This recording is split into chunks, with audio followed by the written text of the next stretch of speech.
Good morning, students. Welcome back to our class. In my last lecture, I discussed about the symptoms of malaria, and today I am going to discuss about prevention and control methods of malaria infection. So, in that reference,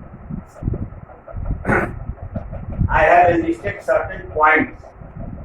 By following them, we can prevent and control the spread or transmission of malaria in our locality as well as in our society. Now, the first method of preventing and controlling malarial infection, that is preventing mosquito bites. We have to take care at the primary stage that we can be safe from mosquito bite, because mosquitoes are the vector of malarial parasite. They are the carrier which transmit plasmodium from person to person by their bites. So for this, to prevent the mosquito bite, we can use mosquito net and mosquito repellent. In our market, mosquito net and mosquito repellents are available.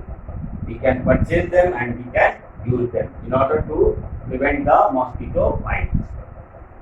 Second important method to prevent transmission of malarial parasite, that is checking and monitoring mosquito breeding places. Checking and monitoring mosquito breeding places. Breeding places means the places where the mosquitoes lays their eggs. The development of eggs and their hatching takes place. Such places are known as breeding places. And generally, the mosquitoes, especially female Anopheles mosquitoes, they lay their eggs at waterlogged places. The places where waterlogging is present. So these mosquitoes, they lay their eggs in waterlogged places, especially waterlogging places. So checking and monitoring mosquitoes breeding places, especially waterlogging places where water is locked for long time. So these mosquitoes, they lay their eggs in these waterlogged areas and they breed there. Their hatching takes place and new generation of mosquitoes are formed or they take birth. So how we can check and monitor breeding places? So for that, if any pond is there or lake is there or waterlogged area is there, so in order to check it, in order to monitor it, we can use fossil fuel like spraying of diesel, spraying of gaslet, or spraying of Movil over the waterlogged area. When these fossil fuels remains like diesel, Movil or gaslet, they will form a layer over the water surface and they will cut off the supply of oxygen, and in absence of oxygen, the larvae or the eggs, they will not get oxygen and they will die there. So that is the way, or that is the method by which we can check and monitor the mosquito breeding places. Besides this, one fish is there, Gambusia fish.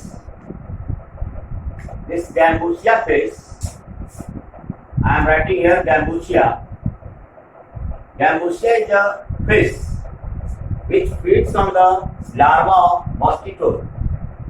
So we can use Gambusia fish in ponds, lakes or waterlogged places, and the Gambusia fish, it feeds on the larvae of the mosquitoes. They will eat the mosquitoes and they will lessen their number.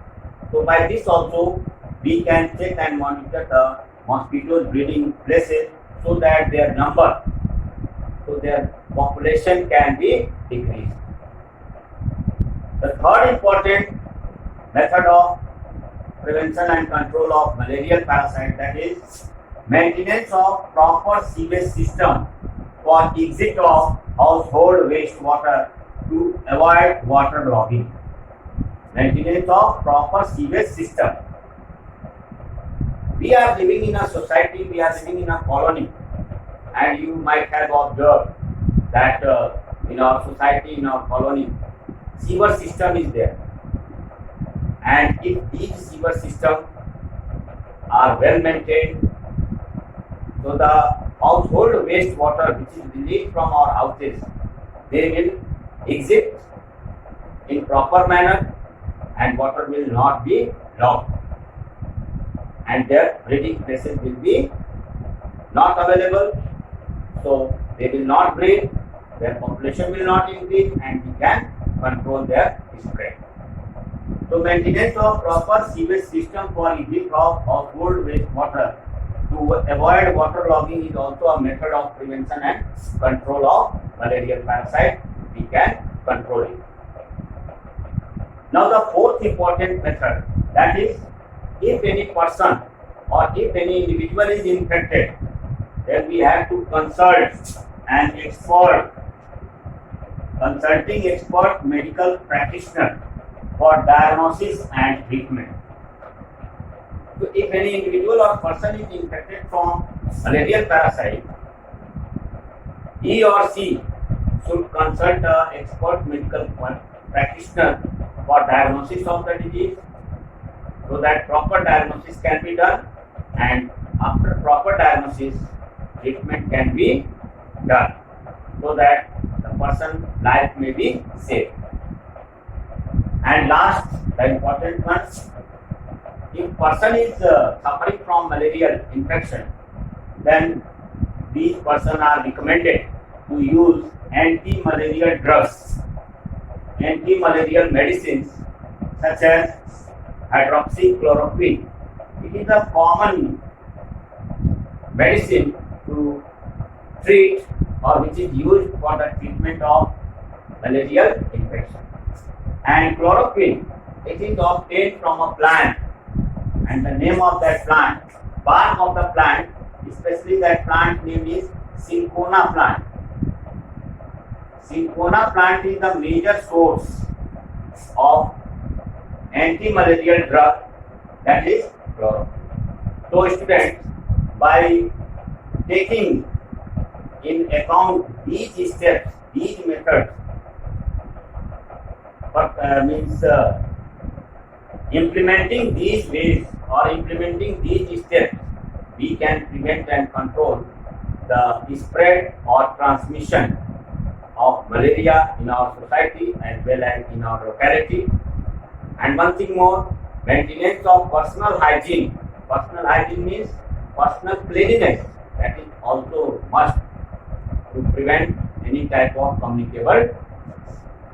So students, that's all about this topic, this disease, that is malaria, and I will continue the other diseases in my next lecture. Thank you and good day.